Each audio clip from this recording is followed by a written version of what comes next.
Halo guys, selamat datang lagi di channel Fox Jun. Salam sejahtera senantiasa sahabat sekalian. Belakangan ini kita menyaksikan bersama tensi yang meningkat dari konflik Israel-Palestina yang sudah dimulai nyaris 1 abad yang lalu. Konflik yang didasari oleh perebutan wilayah negara sebagai hak hidup. Konflik yang rumit dan melibatkan banyak pihak di belakangnya. Kali ini aku akan menceritakan kisah nyata yang merupakan salah satu dari rangkaian konflik itu, di mana digerakkan oleh salah satu gerakan teror terkenal, yaitu organisasi Black September, yang merupakan kelompok radikal bagi kemerdekaan Palestina. Tragedi berdarah itu dikenal dengan nama Munich Massacre, atau pembantaian Munich, yaitu pembantaian yang dilakukan organisasi Black September pada 11 atlet Israel yang berlaga pada Olimpiade musim panas di Munich, Jerman, tahun 1972, yang meninggalkan luka mendalam pada dunia olahraga. Bagaimana kisahnya? Gaspol Kue. Film dibuka oleh 8 orang pemuda yang akan memanjat pagar tinggi Wisma Atlet Israel pada Olimpiade Munich pada dini hari tanggal 5 September 1972, yang lantas kegep sekelompok atlet Jerman Barat yang akan menuju bar untuk minum-minum. Ke-8 pemuda Arab itu adalah anggota dari organisasi teror Black September. Lantas, mereka masuk ke dalam apartemen pertama Wisma Atlet yang dihuni para pelatih dan wasit dari Israel. Mereka mendobrak pintu kamar dan kegep seorang wasit Israel yang bernama Yosef Gutfreund yang lantas menggunakan tubuhnya yang berbobot 135 kilo demi menghalangi para teroris itu masuk. Ini memberikan waktu bagi Tuvia Sokolovsky, seorang pelatih angkat berat, untuk memecahkan kaca apartemen dan kabur. Sementara itu seorang pelatih gulat bernama Moshe Weinberg yang ikut terbangun dan memutuskan melawan penyerang itu harus terkena tembakan tembus di kedua pipinya. Moshe lantas membawa mereka ke apartemen ketiga yang diisi atlet gulat dan angkat beban yang bodinya seperti Terminator, daripada ke apartemen 2 yang diisi atlet-atlet atletik. Moshe mengkepet salah satu teroris hingga membuat 2 orang bisa kabur. Sayangnya Moshe lantas diberondong peluru dari jarak dekat hingga akhirnya gugur. 2 orang yang kabur yaitu Gad Sobari, atlet gulat yang berhasil lari ke parkiran bawah tanah dan kabur. Satunya lagi adalah Yosef Romano, seorang atlet angkat beban yang kemudian memutuskan kembali untuk menolong teman-temannya bersenjatakan pisau buah dan berhasil menusuk seorang teroris di kepalanya. Namun sayang, harus gugur juga karena berondongan peluru dari jarak dekat. Pagi harinya, ketua 8 teroris itu yang bernama Lutif Afif menuntut pemerintah Israel membebaskan 236 tahanan Palestina yang berada di penjara Israel dan Jerman Barat. Tuntutan yang langsung ditolak mentah-mentah oleh pemerintah Israel lewat Perdana Menteri wanita mereka saat itu, yaitu Golda Meir, yang mengatakan tidak ada ceritanya Israel mau berunding dengan teroris, terutama dari Palestina. Hal ini menyebabkan pihak counter-teroris Jerman Barat terpaksa berimprovisasi dengan memenuhi tuntutan teroris untuk menyediakan pesawat Boeing sebagai sarana pelarian mereka ke Mesir. Namun sebenarnya menyiapkan jebakan, yaitu saat 2 helikopter yang membawa para teroris dan 9 sandera atlet Israel yang masih hidup itu mendarat di lapangan terbang Fürstenfeldbruck, lapangan terbang militer milik NATO di daerah Bavaria dekat Munich. Tempat pesawat mereka disediakan. Lantas, Lutif Afif sebagai komandan beserta deputinya Yusuf Nasal segera menginspeksi pesawat dan mendapati kenyataan bahwa mereka sedang diprank karena pesawat itu tanpa pilot dan awak pesawat. Menyadari jebakan itu, mereka berdua segera turun dari pesawat untuk mengabari teman-temannya, hanya untuk dibombardir dengan serangkaian tembakan sniper atau penembak jitu yang sudah disiapkan kepolisian, yang 3 diantaranya berada di menara pantau bandara. Sebanyak 5 teroris dan 1 polisi sniper Jerman Barat tewas dalam baku tembak berdarah itu, dan puncaknya adalah ke-9 atlet Israel yang terikat sebagai sandera di 2 helikopter langsung dieksekusi tanpa ampun.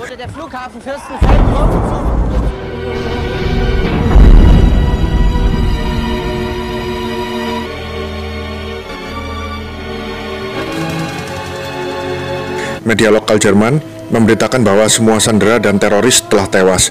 Namun sebenarnya masih ada 3 teroris yang selamat dan ditahan kepolisian Jerman Barat, yakni Adnan Al-Ghazi, Jamal Al-Ghazi, dan Mohammed Safadi, di mana ketiganya lantas dibebaskan pada tanggal 29 Oktober 1972 sebagai bagian dari kesepakatan tukar guling antara pemerintah Jerman Barat untuk membebaskan ke-11 penumpang pesawat Lufthansa penerbangan 615 yang disandera 2 orang teroris Black September. Lantas, pemerintah Israel bergerak cepat merespon pembantaian Munich itu dengan segera melancarkan operasi militer yang dinamakan Operation Wrath of God, atau bahasa Jermannya Operasi Murka Tuhan. Perdana Menteri Israel Golda Meir memerintahkan untuk merekrut semua calon yang dianggap mumpuni untuk mengemban misi itu. Salah satunya Avner Kaufman, seorang pegawai Biro Mossad, yakni Badan Intelijen Israel yang sebelumnya pernah menjadi bodyguard sang Perdana Menteri. Avner yang keturunan Jerman Yahudi, dua etnis yang pada Perang Dunia II saling bentrok, lantas dia tawari sebuah misi penting yang bahkan istrinya pun tidak boleh diberitahu. Dan Avner harus beroperasi di luar negara Israel, yaitu di daratan Eropa, yang berarti harus berpisah jauh dari keluarganya dalam waktu yang cukup lama. Setelah mendiskusikannya secara serius dengan istrinya yang sedang hamil 7 bulan, yang akhirnya terpaksa setuju juga karena tekad Avner yang sudah bulat dan jaminan bahwa kesejahteraan mereka dijamin pemerintah Israel, Avner lantas menandatangani kontrak yang menegaskan dia bukan bagian dari Mossad lagi.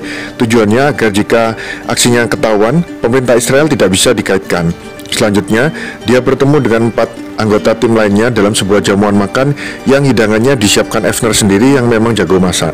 Keempat anggota itu adalah Steve, driver handal ex-militer Afrika Selatan, lantas Karl, bagian bersih-bersih TKP yang ex-agen Mossad, lalu Hans yang mengurusi administrasi dan akuntansi dari Denmark, dan Robert, seorang ahli bom dari Belgia.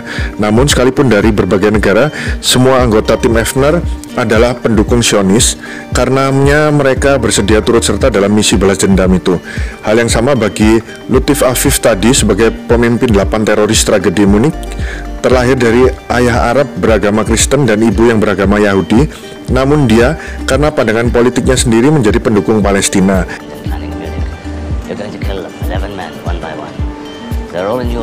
Terungkap, mereka harus membunuh 11 nama orang yang dianggap berada di balik pembantaian Munich dan peristiwa teror Black September lainnya, di mana target utamanya adalah Ali Hassan Salameh.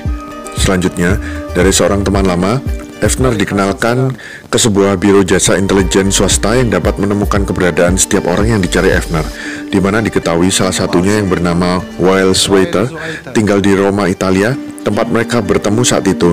Wael Sweater mencari nafkah sebagai pembaca dongeng 1001 malam bagi orang-orang di Roma yang membayar jasanya. Dan setelah menguntit dari tempat kerja menuju apartemennya, Avner dan Robert langsung mengeksekusi Wael Sweater di depan lift apartemennya di lantai dasar dan langsung kabur menuju mobil yang disupiri Steve.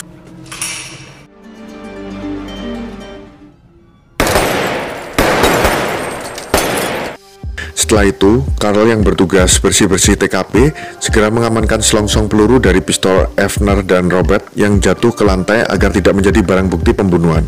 Selanjutnya, dari Roma, Avner dan tim menuju Paris, di mana Avner bertemu dengan Louis, bos biro intelijen swasta yang menginfokan keberadaan Wael Sweater tadi.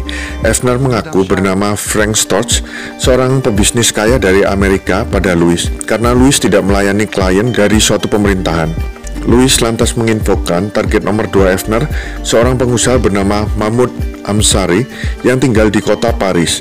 Maka Robert yang ahli bom lantas menyamar sebagai wartawan yang mewawancarai sang pengusaha yang kemudian mengambil cetakan ukuran telepon di meja kerja Mahmoud Hamshari untuk digantikan pesawat telepon yang sudah diisi bom di dalamnya, di mana bom itu akan diaktifkan lewat remote control jarak jauh begitu telepon diangkat sang target.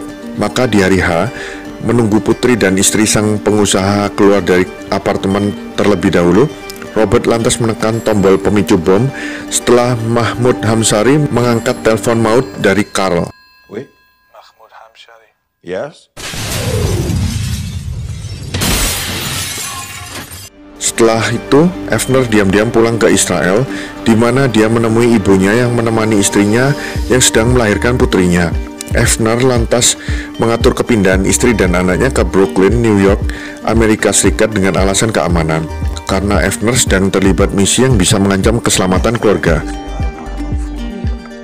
Selanjutnya, tim bergerak ke Paphos di negara Siprus, di mana target ketiga mereka berada, yakni Hussein Al-Shir yang rencananya akan dieksekusi dengan menggunakan bom juga yang ditanamkan dengan menggunakan sensor berat di ranjangnya di Hotel Olimpik. Jadi begitu target sudah menaiki ranjang, sensor berat itu akan mengirim sinyal ke remote control pemicu bom bahwa ranjang telah terbebani. Selanjutnya Robert menunggu aba-aba dari Avner yang kamarnya persis di sebelah target, di mana Avner memberi tanda dengan memadamkan lampu kamarnya. Dan malam hari hanya, setelah sedikit berbincang dengan target, dan memastikan Hussein Al-Shir masuk ke kamar dan tidur di ranjangnya. Lantas Evner memadamkan lampu kamarnya.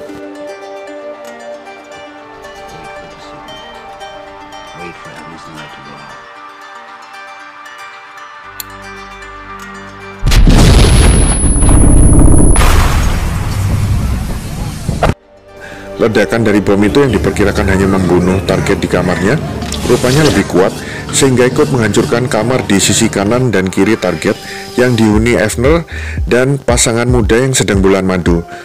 Untungnya Evner tidak mendapat luka serius. Sayangnya, cewek di kamar sebelah terkena pecahan material yang mengenai matanya sehingga tidak dapat melihat. Tim Evner mulai curiga dengan Louis selaku penyedia bahan bom, namun kecurigaan itu diredam Evner yang masih percaya pada Louis. Kemudian, dari info Louis selanjutnya, Evner mendapatkan 3 nama, yakni Kemal Adwan, Kemal Nasser, dan Abu Yusuf, di mana mereka bertiga yang sadar sedang diburu di tanah Eropa, segera melarikan diri di sebuah safe house atau rumah perlindungan di Beirut, Lebanon. Maka Evner dan timnya mengundang Ephraim, direktur pelaksana misi mereka, untuk meminta izin agar dapat mengeksekusi 3 nama itu di Beirut, di mana awalnya Ephraim langsung menolak mentah-mentah karena wilayah operasional mereka hanya boleh di benua Eropa dan wilayah Arab adalah lampu merah yang harus dihindari. Namun, tim Evner tetap gigih akan permintaan mereka hingga Ephraim memberikan syarat bahwa dia akan memberikan lampu hijau serangan ke Beirut ditambah bantuan dari tentara Mossad asalkan Evner mau memberikan nama siapa informan mereka, yakni si Louis. Namun Evner yang cerdas mengatakan akan memberikan nama Louis pada Ephraim setelah serangan ke Beirut sukses. Berangkatlah pasukan gabungan tim Evner dan tentara Mossad menyerbu safe house di Beirut, Lebanon, tempat 3 nama itu berada. Usai membereskan para penjaga di posnya, mereka semua, kurang lebih 30 orang, langsung menyerbu masuk ke dalam safe house dan memulai pembantaian terhadap 3 nama yang mereka buru. Where the fuck is he? Kemal Nasser. Let's go! Go! Kemal Adwan. شيء معاهم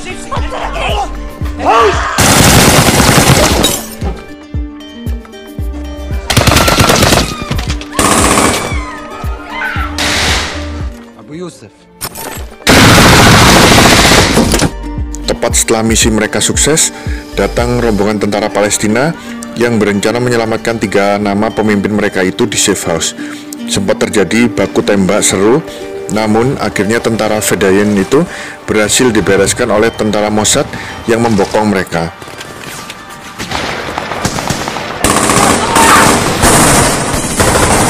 Lantas, Evner kembali ke Paris untuk bertemu Louis lagi tentang info selanjutnya, di mana Louis lantas mengajak Evner menemui ayahnya yang berada di kota kecil di Prancis yang indah. Terkesan dengan sifat, fisik, dan hobi Evner yang nyaris sama dengannya, ayah Louis meminta Evner memanggilnya Papa, di mana Evner langsung menolak karena dia sudah memiliki seorang ayah kandung. Lantas Evner menanyakan apakah alasannya dipanggil karena penyerbuan di Beirut itu. Namun ayah Louis memaklumi bahwa Evner melakukan itu karena harus memberi makan keluarganya. Dan saat acara makan bersama, tampak Louis yang jengkel dan terus menyindir Evner kejadian di Beirut itu yang diketahui Louis melibatkan agen Mossad yang berarti melanggar aturan mereka bahwa klien tidak boleh mewakili suatu pemerintahan tertentu. Dan saat akan kembali, ayah Louis berkata bahwa karena pembayaran Evner yang cepat dan seringkali memberikan bonus, maka Evner diampuni soal kekacauan di Beirut yang jatuh banyak korban jiwa. Namun selanjutnya tidak boleh ada pelanggaran lagi. Dan saat menurunkan Evner kembali di Paris, Louis memberikan nama Said Muchasi sebagai pengganti Hussein Al-Shir yang dipasangi bom di ranjangnya dalam misi di Siprus, di mana baik Said Muchasi ataupun pendahulunya Hussein Al-Shir merupakan perwakilan organisasi Black September yang khusus berhubungan dengan KGB atau Badan Intelijensi Uni Soviet yang sudah runtuh dan sekarang berganti dengan Rusia. Evner dan tim terbang ke Athena, Yunani, tempat Said berada. Di sana, mereka tidur di sebuah safe house yang lebih seperti rumah lama yang tidak berpenghuni. Kacaunya malam harinya, saat mereka tidur, datang tim lain yang juga menginap di safe house itu yang ternyata dari tentara Palestina. Untungnya, karena sama-sama bisa berpikiran jernih, Akhirnya mereka bersedia berbagi tempat. Namun dari situ tim Evner tambah curiga pada Louis yang sepertinya merencanakan agar mereka berdua saling baku tembak.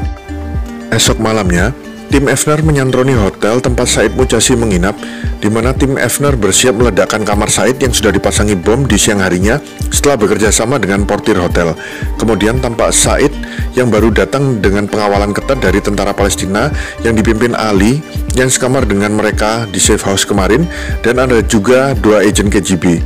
Saat melihat portir hotel yang sudah keluar hotel untuk merokok, Evner menyuruh Robert untuk meledakkan bom yang sudah dipasang di kamar Said. Namun saat tombol dipencet, bom tidak meledak.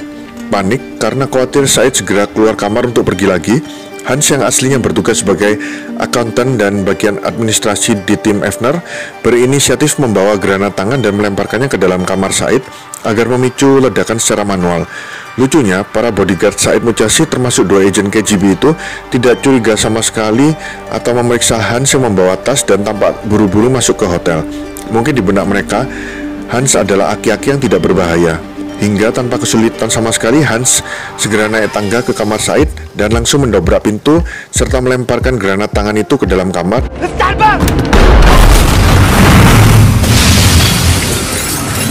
Sukses dengan aksinya, Hans buru-buru turun dan kembali ke mobil. Namun, portir hotel yang memergoki aksi Hans langsung melaporkan hal itu pada agen KGB yang berjaga, yang langsung akan menembak Hans. Namun, Steve keburu menembak si agen duluan.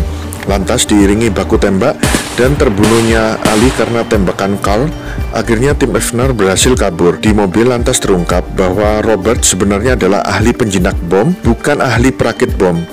Ini mungkin yang membuat bom di kamar Said dan bom di ranjang kamar Hussein Al-Shir sebelumnya tidak bekerja dengan mulus. Usai membunuh Said Mujasi, Evner mendapat kejutan yang memang sudah dia harapkan, yakni keberadaan Ali Hassan Salameh sebagai otak utama terjadinya operasi teror Black September dan pembantaian Munir. Terungkap fakta mengejutkan bahwa organisasi Black September ternyata dibackingi oleh CIA, yakni Biro Intelijen Amerika, di mana ada perjanjian tidak tertulis antara Salameh dan CIA agar gerakan Black September tidak menyentuh diplomat Amerika dengan imbalan uang yang banyak sekali bagi Salameh dari CIA tanpa perlu laporan pemakaiannya, sehingga si Salameh bisa hidup ala sultan.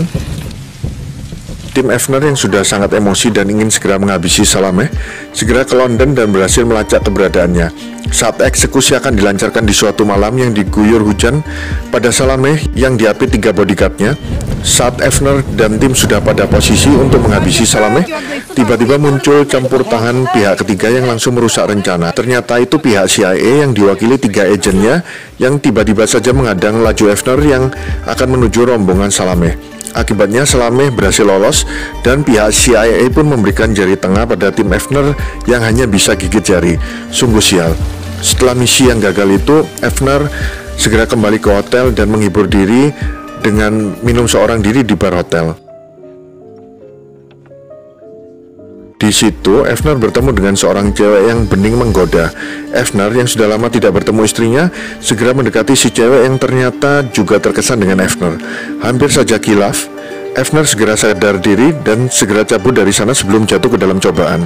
Lantas, Evner bertemu Carl yang ternyata ingin minum tipis-tipis di bar. Merasa sudah cukup minum, Evner menolak ajakan Carl, namun sempat mengingatkan Carl tentang jerat si cewek bening tadi yang di pikiran Evner adalah seorang wanita malam. Lantas di kamarnya, Evner menelpon istrinya untuk melepas rindu serta mendengar suara putrinya memanggil nama Evner untuk pertama kali. Di situ Evner langsung termehek-mehek karena senang dan haru. Lantas Evner kembali ke bar untuk menemani Carl, namun yang dicari rupanya sudah tidak ada. Saat akan ke kamar Carl, tidak sengaja Evner mencium bau parfum si cewek penggoda tadi yang khas yang sempat dioleskan si cewek di pergelangan tangan Evner. Anehnya, pintu kamar Carl tidak dikunci, dan Evner yang masuk ke dalamnya lantas terkejut melihat Carl yang ternyata sudah tewas dengan tubuh telanjang dan kepala bersimbah darah karena tembakan dari jarak dekat. Lantas, Louis dan ayahnya yang mengetahui tewasnya Carl segera bertemu Evner dan Robert untuk meyakinkan mereka bukan pihak yang membunuh Carl atau menjual informasi tentang tim Evner pada musuh mereka. Justru, Louis dan ayahnya memberi saran pada Evner dan tim untuk segera menghentikan misi mereka karena pihak lawan sudah mengantongi banyak informasi tentang Evner dan timnya. Lantas, berdasarkan info dari Louis, tim Evner minus Robert yang pulang kampung ke Belgia karena tidak mau ikutan membunuh cewek, terbang ke kota Hoorn. Si cewek yang tidak menduga Evner bisa menemukan rumahnya langsung kaget dan sebelum sempat mengambil pistolnya di laci, dia keburu dihabisi Evner dan Steve. Dan terakhir Hans.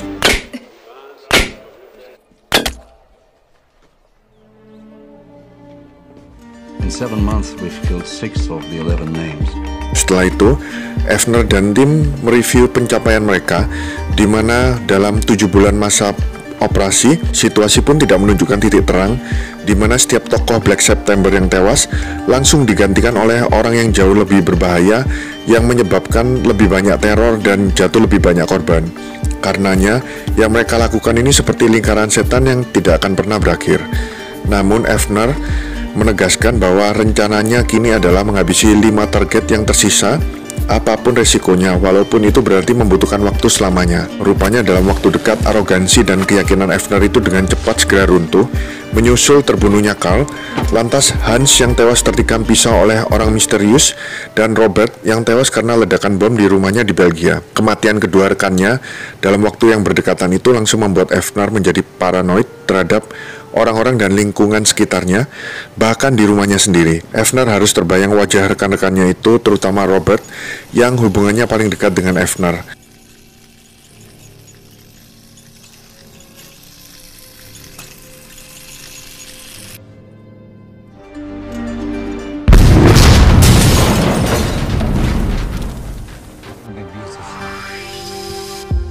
Ali Hassan Salameh is in Tarifa. Louis menginfokan keberadaan Salameh lagi di sebuah villa merangkap safe house di Tarifa, daerah resort di pesisir pantai Spanyol. Posisi mereka yang sekarang amat rentan bahaya karena sudah terekspos banyak pihak, termasuk Black September dan KGB yang ikut memburu tim Evner karena kematian satu agen KGB yang menjaga Said Muchasi di Athena, Yunani. Namun masalahnya, sejak serangan tim Evner yang gagal tempo hari karena campur tangan pihak CIA, Salameh meningkatkan penjagaannya jauh lebih ketat. Kata Louis, Salameh dijaga ratusan bodyguard bersenjata api. Ternyata benar, sesampainya di Tarifa, Evner dan Steve, satu-satunya personel yang tersisa dari timnya, menyaksikan penjagaan di villa itu begitu ketat, di mana Salameh selalu dirubung rombongan bodyguardnya kemanapun dia pergi, bahkan saat di dalam villa. Sadar cara satu-satunya untuk membunuh Salameh adalah dengan tembakan jarak jauh, dengan hati-hati Evner mengarahkan senapannya ke arah Salameh, karena sadar kesempatan mereka hanya sekali. Sialnya, aksi mereka lantas kegap seorang penjaga remaja yang sedang patroli keliling.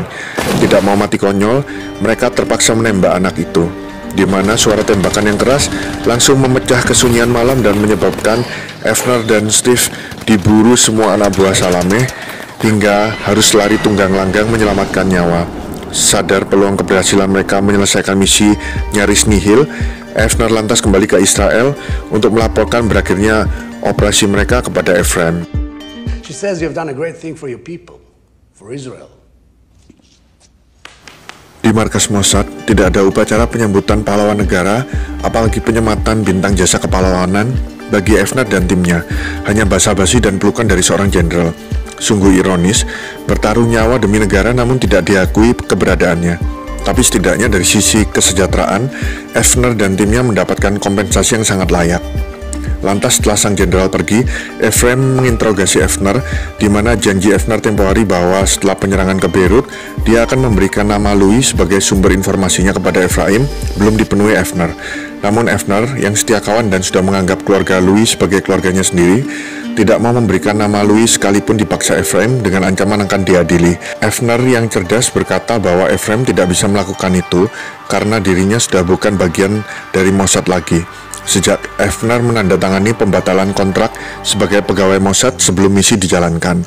Dan saat mengantar Evner ke bandara untuk terbang ke keluarganya di New York, Ephraim masih merayu Evner untuk kembali bertugas setelah berkumpul sejenak dengan keluarga, yang langsung ditolak Evner mentah-mentah Sesampainya di Brooklyn, New York, Avner langsung melepas rindu pada anak istrinya yang hampir setahun berpisah. Namun di lingkungan barunya itu, Avner masih saja paranoid dan merasa diikuti orang misterius dalam kegiatan sehari-harinya.